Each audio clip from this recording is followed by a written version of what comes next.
En el presente video hablaremos sobre la Corte Internacional de Justicia y buscaremos resolver las siguientes preguntas. ¿Qué es la Corte Internacional de Justicia? ¿Cuál es su importancia para el sistema internacional? ¿Qué vínculos institucionales tiene Colombia con esa entidad? Y por último, ¿qué implicaciones ha tenido para los intereses nacionales de Colombia la actuación jurídica de esta organización? Para responder la primera pregunta, que es la Corte Internacional de Justicia, me gustaría aclarar que la Corte Internacional de Justicia tiene su sede en los Países Bajos, en el Palacio de la Paz, en La Haya. La Corte Internacional de Justicia es uno de los órganos principales de la ONU, Organización de las Naciones Unidas. Además, es el único que no tiene la sede en los Estados Unidos, en la ciudad de Nueva York. Este es el principal órgano judicial mundial y fue creado en el año 1946 con el propósito de eliminar cualquier amenaza de una tercera guerra mundial y eliminar las confrontaciones entre estados. Todos los estados que son miembros de la ONU pueden hacer uso de los servicios que esta corte brinda para resolver sus problemas. La Corte Internacional de Justicia es la sucesora de la Corte Permanente, la cual ejerció poder internacional de 1922 hasta el año 1946. Y como su predecesora, la Corte Internacional de Justicia cuenta con dos misiones principales. La primera misión es arreglar la controversia entre estados y su segunda misión es responder a las cuestiones jurídicas de la Asamblea General, el Consejo de Seguridad y otros órganos de la Organización de las Naciones Unidas. La Corte Internacional solo le pueden poner a resolver confrontaciones entre estados, ya que no es una corte penal. Esto quiere decir que no puede resolver problemas entre personas. La Corte Internacional de Justicia está compuesta por 15 magistrados que cuentan con un periodo de 9 años y son elegidos por la Asamblea General y el Consejo de Seguridad de la Organización de las Naciones Unidas.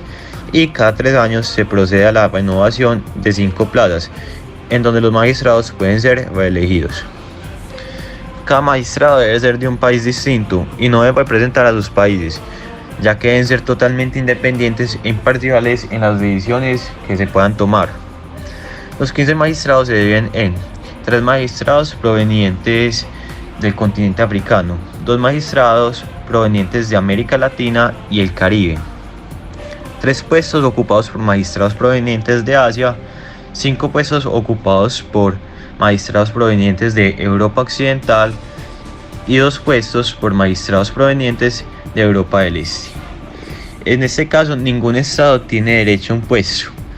Estos puestos se ganan y son elegidos por la Asamblea General y Consejo de Seguridad, como anteriormente lo dije. Cada 3 años, la Corte elige entre sus magistrados un presidente y un vicepresidente. Este presidente cada año tiene que presentar un informe sobre las actividades de la Corte a la Asamblea General y al Consejo de Seguridad de los Estados Unidos, de la ONU. Esta corte es independiente, ya que es el único órgano que no es asistido por la Secretaría de la ONU. Y su importancia en el sistema internacional consiste en dimitir controversias entre estados y otros actos que serán explicados por mi compañero a continuación. Bueno, entonces efectivamente ahora procederemos a hablar de cuál es la importancia de la Corte Internacional de Justicia para el sistema internacional.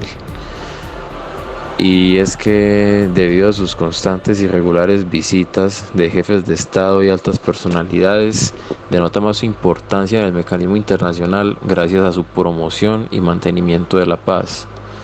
La Corte principalmente se encarga de 2 funciones específicas que realiza de manera muy eficaz, muy eficiente, puesto que puede dictar un auto urgente en cuestión de días o semanas, emitir un dictamen en pocos meses y decidir en menos de 5 años la gran mayoría de los complejos casos contenciosos que le son referidos. El presupuesto de la Corte representa menos del 1% del presupuesto regular de las Naciones Unidas. La Corte es una institución judicial única en el mundo. a través de sus sentencias, opiniones y autos, ayuda a las Naciones Unidas a alcanzar sus propósitos fundamentales, que son los ya mencionados pilares de esta organización: el mantenimiento y la consolidación de la paz y la seguridad internacional. Por sí sola, la Corte no puede evitar que los estados recurran a la fuerza, pero como institución reconocida por todos los estados miembros de las Naciones Unidas, constituye un inestimable instrumento de promoción de la paz a su servicio. Ahora entonces, profundizando las dos funciones fundamentales de la Corte, estas son, en primer lugar, la primera misión de la Corte consiste en dimitir controversias jurídicas entre estados. Estos asuntos denominados contenciosos representan el 80% de su actividad. En el pasado, dichos asuntos estuvieron a menudo relacionados con controversias fronterizas, delimitaciones marítimas o la protección diplomática. Sin embargo, dichos asuntos versan cada vez más frecuentemente sobre temas como el derecho internacional humanitario, el derecho medioambiental, el uso de la fuerza armada y la responsabilidad de los estados. La jurisdicción de la Corte es general, puede tratar cualquier problema de derecho internacional y todos los estados miembros de la ONU pueden iniciar un procedimiento contencioso ante la Corte, y sin embargo otros estados que no pertenezcan a este organismo también pueden hacerlo si cumplen ciertas condiciones. En este sentido, la jurisdicción de la Corte es universal, debido a que desde 1946, que fue su año de creación, numerosos estados han comparecido ante la Corte en el marco de asuntos contenciosos. Los estados son soberanos y tienen la libertad para elegir cómo quieren resolver sus disputas. La Corte solo puede tratar un asunto si y solo si los estados involucrados consienten libremente en presentarlo ante la Corte. En la mayoría de casos, los estados acuden a la Corte en aplicación de un tratado internacional. Una vez que la Corte acepta un caso, se inicia un procedimiento que tiene dos fases. Primero, los estados presentan sus argumentos, pruebas y conclusiones por escrito. Después, sus representantes y abogados acuden a litigar ante los magistrados durante las audiencias, y acto seguido, la Corte se retira entonces para iniciar sus deliberaciones, las cuales son confidenciales. Todas las decisiones de la Corte se toman por mayoría de magistrados presentes y duran de media entre 4 y 6 meses. Absolutamente todas las sentencias de la Corte se redactan en las dos lenguas oficiales y se reproducen en varios ejemplares sellados. Se envía un ejemplar a cada uno de los estados implicados. Todos sus fallos son definitivos y sin posibilidad de apelación.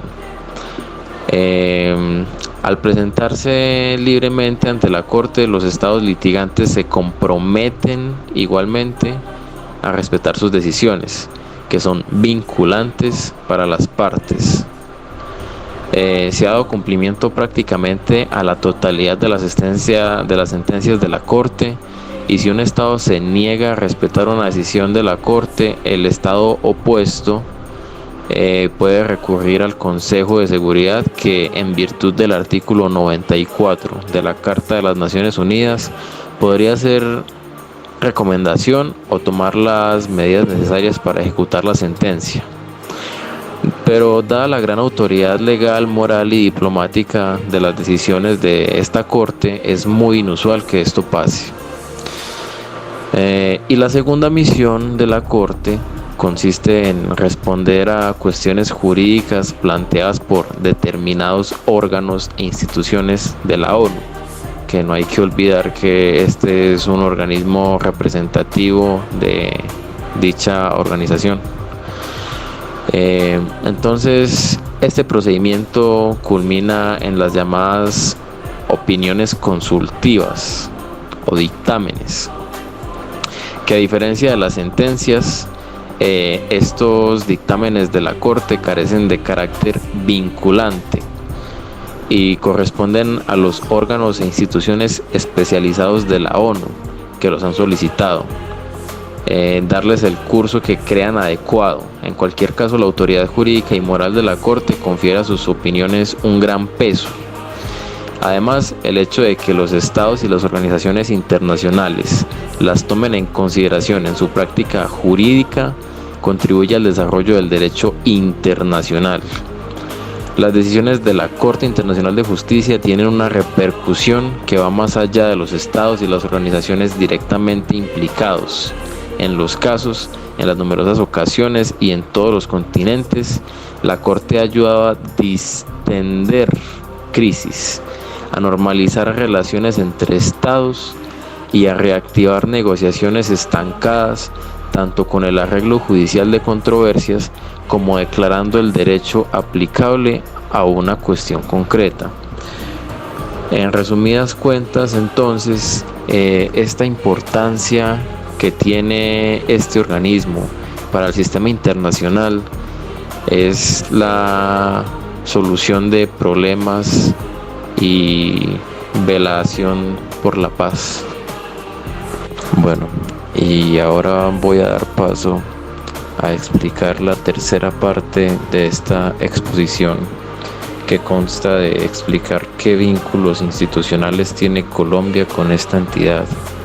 Y para eso voy a retomar la primera sección, la cual ya mi compañero explicó anteriormente y nos plasmó que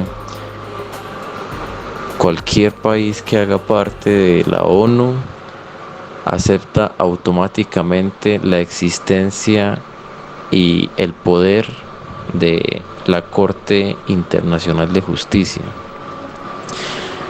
A su vez me voy a adelantar entonces al cuarto punto, que son las implicaciones que ha tenido para los intereses nacionales de Colombia la actuación jurídica de esta organización. Y con esto voy entonces a citar de la siguiente manera que al Colombia hacer parte de la ONU y con esto pues que conlleva a la aceptación de esta entidad, Colombia, el vínculo institucional que tiene es de pertenencia, lo que hace que Colombia, al estar suscrita a esta organización, a esta entidad, deba admitir, consentir y acoplarse a cualquier fallo o sentencia, esté o no esté a favor de nuestros intereses nacionales, que sea expedida por esta entidad, por la Corte Internacional de Justicia. Colombia tiene que resignarse en caso de que no sea conveniente para los intereses del país y pues regocijarse en caso de fallar a favor nuestro, pero debe dar como premisa, como aceptación obligatoria cualquier fallo que dé esta institución.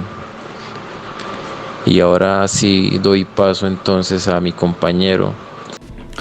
Bueno, en cuanto al cuarto punto, trata acerca de las implicaciones jurídicas que la CIJ ha tenido para los intereses nacionales de Colombia. Hay varios casos de los que podemos hablar al respecto, sin embargo, aquí podremos ver los que consideremos principales. Colombia actualmente tiene 2 casos concluidos por parte de la CIJ, los cuales son, primero, por aspersiones aéreas con herbicidas, el cual fue disputado con Ecuador. Y segundo, una controversia territorial y marítima contra Nicaragua entre el año 2001 y 2012. Por otro lado, Colombia tiene 2 casos pendientes en la CIJ.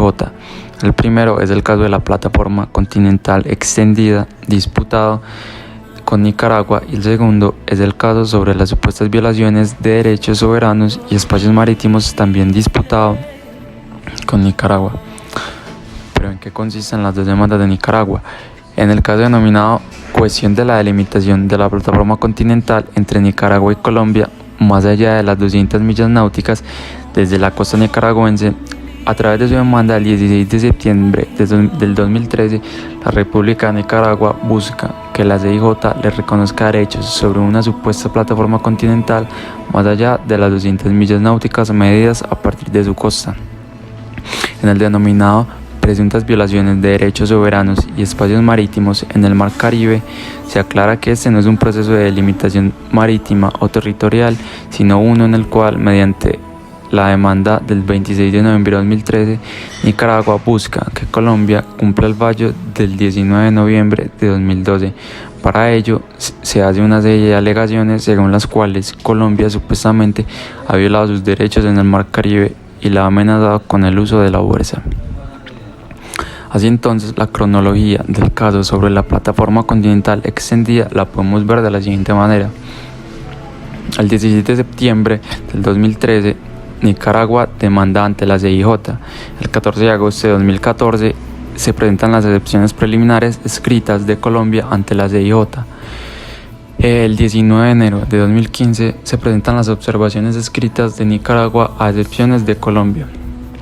Del 5 al 9 de octubre del mismo año se hacen las audiencias públicas orales de excepciones preliminares ante la CIJ. El 17 de marzo de 2016 se presentan las lecturas fallo excepciones preliminares. En el mismo año, el 28 de septiembre, se presenta la memoria de Nicaragua y el 28 de septiembre del 2017 se presenta la contramemoria de Colombia. Y en cuanto el caso sobre las supuestas violaciones de derechos soberanos y espacios marítimos en el Mar Caribe, podemos desglosar los tiempos de la misma manera o similarmente. ¿Cómo así? El 26 de noviembre de 2013, Nicaragua demanda a Colombia ante la Corte Internacional de Justicia. Ya para después, el 3 de octubre del 2014, Nicaragua presenta la memoria ante la Corte Internacional de Justicia.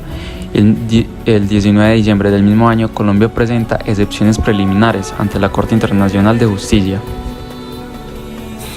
El 20 de abril de 2015, Nicaragua presenta las observaciones escritas a las excepciones presentadas por Colombia.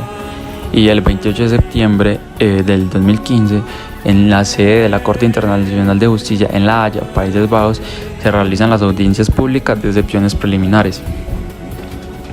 Ya el 17 de marzo de 2016, la Corte Internacional de Justicia dicta su sentencia sobre las excepciones preliminares presentadas por Colombia, sobre la pretensión según la cual Nicaragua alegaba la amenaza del uso de la fuerza por parte de Colombia. La Corte decidió unánimemente que no tenía competencia para conocerla y resaltó que la situación en el Mar Caribe era calmada y estable. Dicho esto, decidió por 14 votos contra 2 asumir competencia sobre la supuesta violación de derechos soberanos de Nicaragua y sus espacios marítimos. También advirtió que su competencia no comprendía hacer cumplir o ejecutar su fallo el 19 de noviembre de 2012. Y ya para la última fecha, que es el 17 de noviembre del 2016, en cumplimiento del cronograma establecido por la Corte Internacional de Justicia, el gobierno presentó la contramemoria. La presentación se da en cumplimiento de los plazos establecidos por la Corte.